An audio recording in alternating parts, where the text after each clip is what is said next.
Hey everyone, welcome to the very first episode of Reflecting YLC, where we reflect the thoughts and ideas of the teenagers in the Youth Leadership Council at the Storehouse Community Center. I'm your host, Lucas Gonzalez, and I couldn't be more excited that you're listening. This podcast isn't just about service or leadership, it's about the real stories, the rough moments, and the quiet breakthroughs that shape who we are as people. I started this because I believe everyone, even young people like me, have powerful voices, and that purpose isn't something we find overnight. It's something we build through what we do, who we help, and how we grow.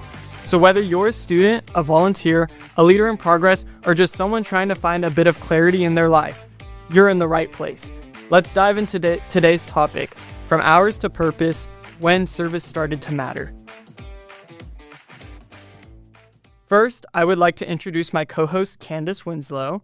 Hi there. She is the CEO of the Storehouse Community Center. And next, I would like to introduce the two YLC guests for this episode, Tessa DeVazia. Hi, y'all. She's a rising senior, and Javier Alonso. Hello. He's a rising junior. So to kick things off, I want to take it back to the beginning, before the hours, the events, and the impact. Tessa, Javi, what first motivated you to start volunteering at the Storehouse? And how do you feel that motivation has transformed over time? Well, personally for me, as I first started volunteering at the Storehouse, I just needed to get enough hours to complete the requirements for school. But that really evolved over time. As the more I volunteered, the more I realized that this actually has purpose and value. And it's something that I really enjoy doing. It went from just being, I need my, 8 hours for school to, hey, this is fun. I'm having a good time. I'm meeting new people and I'm getting out into my community, talking to the neighbors and doing good. Yeah, totally. I really relate to that because when I was a freshman in high school, I didn't know what I would need to do for service requirements. And my friend Matthew came to me and said, I have this good place that my sister and his mom went to. So he brought me over. We did a service session. I was a loader, which was a pretty tough task to do. Yeah, it is. But and for all of the old-time volunteers, they'd know that back then it used to be a strenuous task with 600 people coming through. For sure. So I really just enjoyed it, and now I have so many hours under my belt, and I just absolutely love it. How about you, Tessa? Yeah, I like how you guys mentioned that your friends introduced you, because my friend was my mom in this case. She was volunteering one day, and another volunteer actually was like, hey, I know you have a daughter. We're just starting this thing called Youth Leadership Council, and you should join. So she was like, Tessa, you need your service hours. You got to find them somehow. So I joined, and I'm actually so happy I did because, I think the whole theme of this podcast is service completely changed from just service hours to actually meaningful. So. I have to jump in here because I don't think any of you know this about me. So I have a son, Grant, who is 23 years old. And we were part of a volunteer organization that was mothers and sons volunteering together. And he had a hours requirement. I think it was 20 hours on the year. So we end up volunteering at the Storehouse. I was a bagger and he was a runner. And the very first time I walked into the Storehouse in 2017, I was just a volunteer. And I was there to support my son who was trying to earn hours in this organization. And so I think it's just so interesting how all of us have started with this concept of you first walk through the door because you have an hours requirement that you're trying to meet. Yeah, and I think that it's interesting that you mentioned that you volunteered with your son because I feel like the Storehouse, at least over this summer especially, I've noticed a ton of families volunteering together. I agree. I even finally brought my dad earlier. You this did? summer. You did? That was really fun. And I can't wait to bring my mom and my sister. That's awesome. And I'm just I love how it just unites everyone, the volunteers, to the community and the neighbors who we help every week. And I feel like that's just one of the main motivations that keeps me here at the Storehouse. Yeah, it's definitely the people.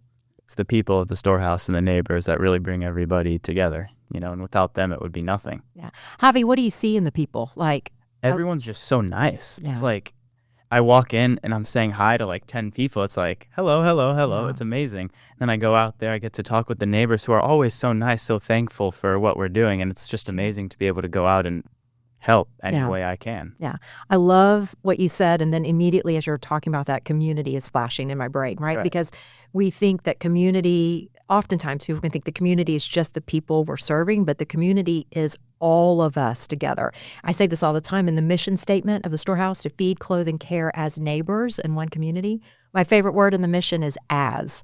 And the reason it's as is because I think there's a duality there. It's not just us serving people. It's not one-dimensional. It's multi-dimensional. And I love that you bring out the people because obviously relationship is everything in life, everything. Exactly. So you guys, I know we've talked a little bit about how our motivations have transformed. Was there a moment or experience that kind of highlighted that for you that you can remember? Yeah, I have very a distinct memory. Specifically, I was in the academy and it was my first time being there. And I also kind of was my Spanish National Honor Society at my school requires certain hours where you're speaking Spanish and you're active in that type of community. So I was like, hey, the academy is the perfect opportunity for that.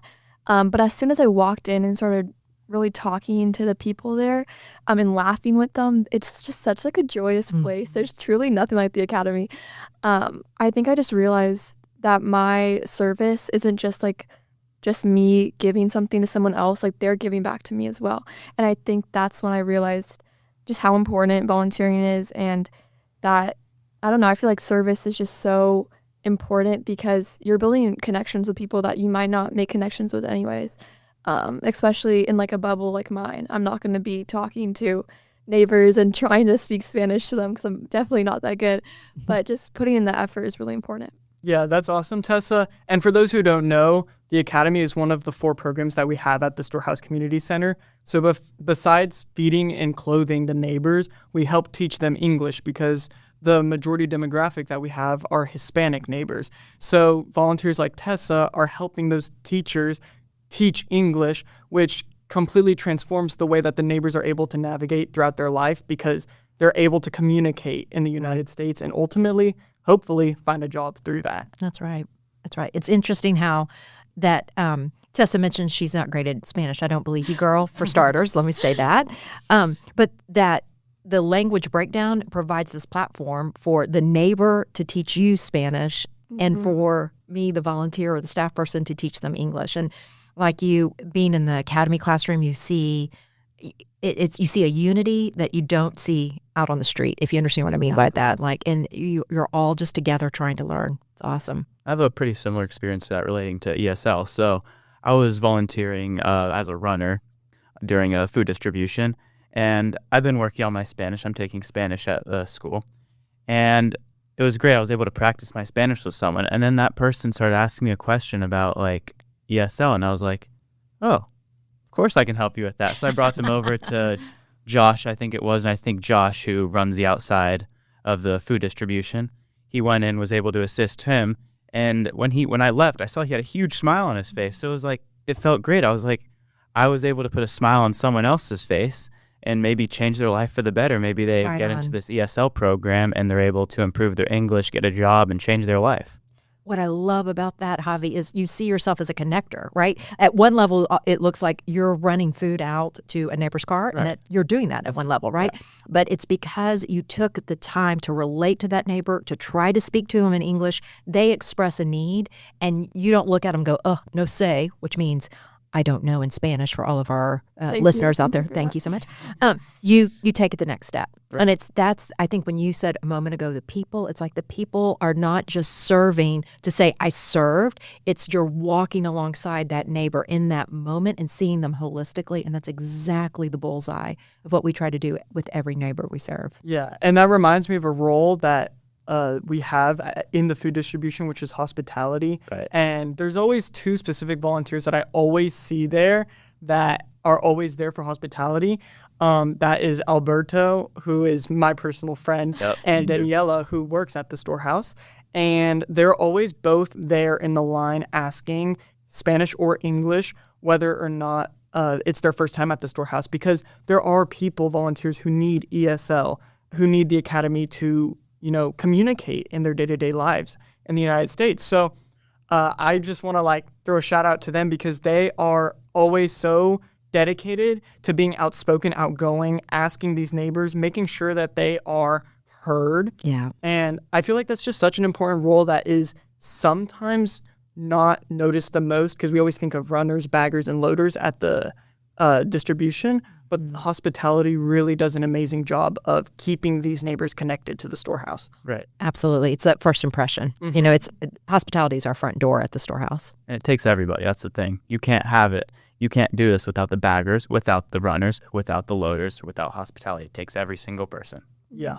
Hobby, what our listeners can't see is me pumping my fist in the air going, go Hobby. That's exactly right. It takes us all as neighbors in one community.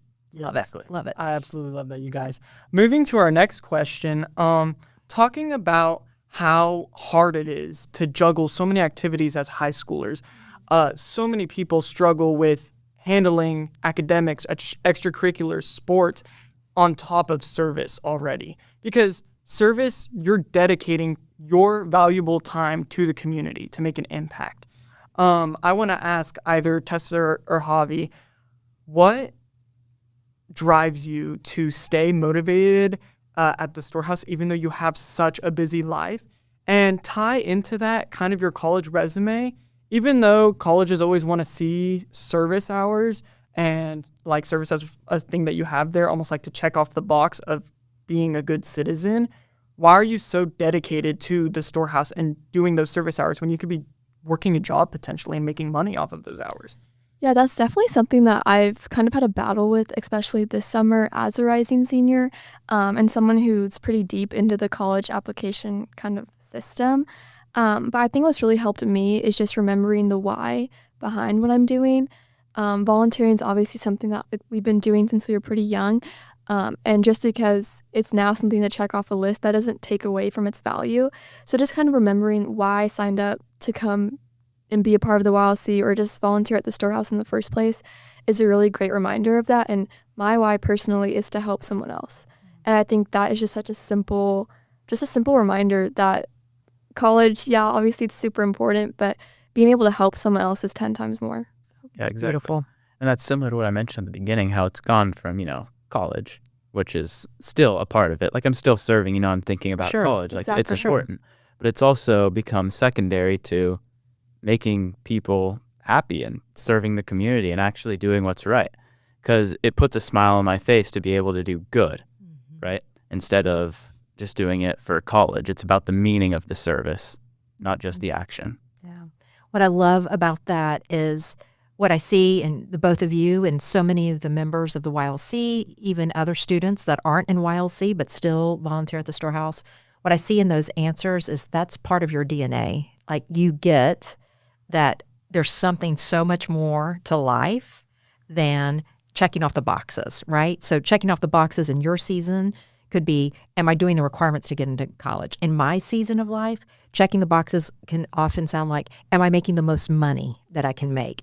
Do I have the most power or prestige, right? And what I can tell you, having dedicated, since I was a sophomore in high school, so much of my time to serving other people, that is where fulfillment is. That is where you're energized. That's, I love what you said, Javi, when you said, I helped put a smile on someone else's face. That's the bullseye. No matter what I do professionally, what I know has to be a part of who I am is putting other people before myself. And that's just so beautiful what you both said. That Tessa, I love remember your why. And for me, my why is I'm here to serve before being served myself. Mm-hmm. And I remember one time Candace was talking to me about how the storehouse and volunteering, it's supposed to be about helping anyone, no matter like the social class they come from. I feel like we always believe it's the rich helping the poor, when in reality, it's just one person helping another person in need.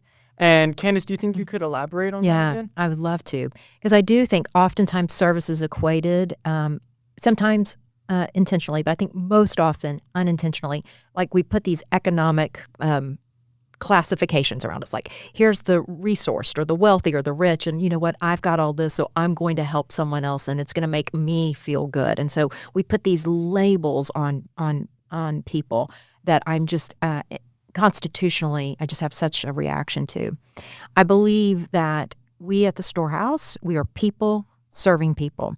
And I've said before, I know you three have heard me say it, I say it anytime somebody will listen, we are all standing in line with a need today, every single person. So today is Tuesday, the day we're recording this podcast, and we will have neighbors in line in about 30, 45 minutes for food. They are in a line. But us four in this podcast room, we're in line too. We're in line to be heard, to be seen, to be encouraged, to be listened to. Some of us might be in this room needing something that we haven't even expressed yet.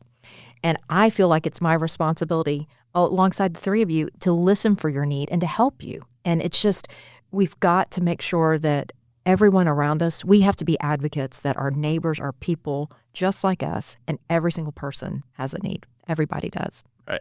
And I love that idea because sometimes, like, even after if it's a hard day at school and I'm like, oh, I have to go volunteer, just being in that line and talking to these neighbors, it really reminds me that, yeah, like, I also am coming to, like, the table. I also am in need. That's exactly right. And I love what Javi said. Like, so many of our neighbors, I cannot begin to tell you how encouraged I have been by the neighbor. So back many years ago, I was the greeter in the food distribution line.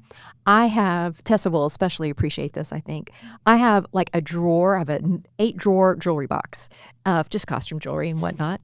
I have a drawer with all the pieces of jewelry that a neighbor has given me. They've handmade a beaded bracelet, or they had a necklace. And it's all, please hear this in context, it's costume jewelry.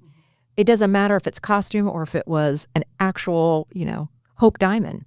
That's not the point. It's the expression of love and encouragement and care that neighbor, during the pandemic, y'all, neighbors would bring me masks that they had hand sewn themselves. And so to your exact point, Tessa, even, I have a job at the storehouse. There are days when I'm like, so tired, so fatigued. I'm having a hard time balancing everything. And I go back to the why. I go back to the why. I go back to the why. And usually the neighbor just accentuates that why for me. Yeah, and both of y'all made me think of two different things. First, with Candace, with her jewelry, I remember that there's this one volunteer who always brings his CDs to advertise himself and his music. Unfortunately, I don't know that person's name, but I always see, and I remember last Thursday I saw one person, a volunteer who fed that person, walk in with that CD. And I remember a month ago I had that same CD and I still have it in my room. I wish I had a CD player to listen to it, but hopefully he goes on Spotify. I can help you soon. out there, Lucas. Thank you, Candace.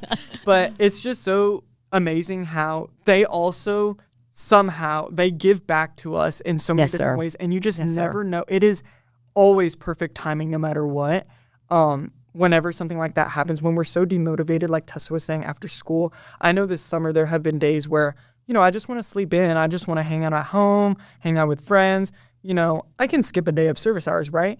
And then I finally I get myself 2 service hours, and I absolutely love it. Something happens that just makes me remember it, and it just puts me in an amazing mood. And I feel like that's why I just keep coming back, because it makes me feel so productive in this extremely hectic life that all of us are living, balancing all of these things. We think to be productive, we have to be doing our homework, we have to be practicing for sports, we have to be practicing our instruments, rehearsing lines, doing all of these different things. And yet I personally gain that same fulfillment and more when I volunteer at the storehouse, that I am being productive with my time, even though it may shrink how much time I have for homework or something like that. So good. Exactly. So good. Definitely. So, another question that I have is, I mean, personally, I have brought people to the storehouse. In fact, I brought Javi to the storehouse. And I would ask, how would you explain the importance of the storehouse to someone new? How would you get someone to volunteer at the storehouse? Well, for me, I kind of just let it speak for itself. Like, I, of course, say, okay, you're going to be a runner. You just run food out to people. But once you start doing it, what it is, it really speaks for itself. You start to realize this is enjoyable, this is fun. And it doesn't need a whole explanation or a whole thing about why it's good. It's like, you'll figure that out yourself. It's like you have your morals and you'll understand, like, this is a good thing to do. And anybody who you bring in, like Lucas brought in me, of course, as he just mentioned, and he didn't have to explain this whole thing. It's like, oh, you feel great by doing it. It's like, no, I just go in and I talk to these people and the neighbors, and it's just like, okay, y'all are awesome. And make great connections with the people around. And I realize how much value what this is truly has, and what Lucas means by, oh yeah, I go every Wednesday or every Tuesday and I'm here all the time. And it's like, okay, I see why. Yeah. Like, it doesn't need an explanation. You have to see it firsthand to understand. And it's interesting because the people who ask me, because they know, people in my class know that I go to the Storehouse and how much I go.